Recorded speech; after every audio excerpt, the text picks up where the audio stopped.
కాళేశ్వరం పేరిట నాటకాలాడుతున్నారని మాజీ మంత్రి కేటీఆర్ మండిపడ్డారు. మేడిగడ్డ బ్యారేజ్ కి వెంటనే రిపేర్లు చేయించి నీళ్లివ్వాలని తాము గతంలో కోరిన కాంగ్రెస్ ప్రభుత్వం ఎందుకు పట్టించుకోలేదని కేటీఆర్ ప్రశ్నల వర్షం కురిపించారు.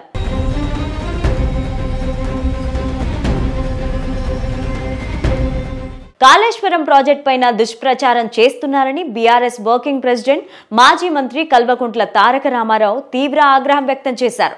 ఇవాళ తెలంగాణ భవన్లో కాళేశ్వరం ప్రాజెక్ట్ పైన మాజీ మంత్రి Harish Rao power point presentation ఇచ్చారు. ఈ ప్రెజెంటేషన్ అనంతరం మీడియాతో కేటీఆర్ మాట్లాడారు.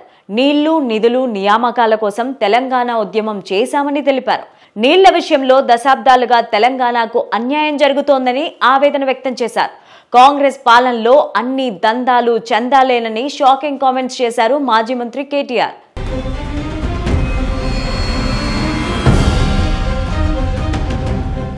ఎస్ఎల్బీసీ సొరంగంలో 8 మంది కార్మికులు చనిపోయినా పట్టించుకునే నాథుడే లేదని మాజీ మంత్రి కేటీఆర్ అన్నారు.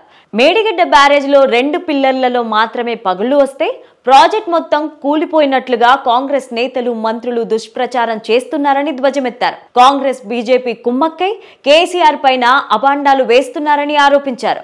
గోదావరి, కృష్ణా జలాల్లో తెలంగాణకు శ్రీరామ రక్ష కేసీఆరే అని పేర్కొన్నారు. కాళేశ్వరం కమిషన్ పేరిట నాటకాలాడుతున్నారని మండిపడ్డారు.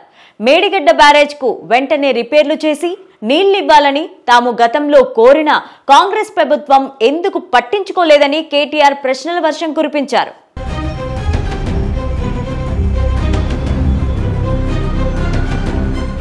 అంతకుముందు గచ్చిబౌలిలోని ఏఐజీ ఆసుపత్రిలో చికిత్స పొందుతున్న జూబ్లీహిల్స్ ఎమ్మెల్యే మాగంటి గోపీనాథ్ ని కేటీఆర్ పరామర్శించారు. మాగంటి కుటుంబ సభ్యులతో మాట్లాడి వారికి ధైర్యం చెప్పారు.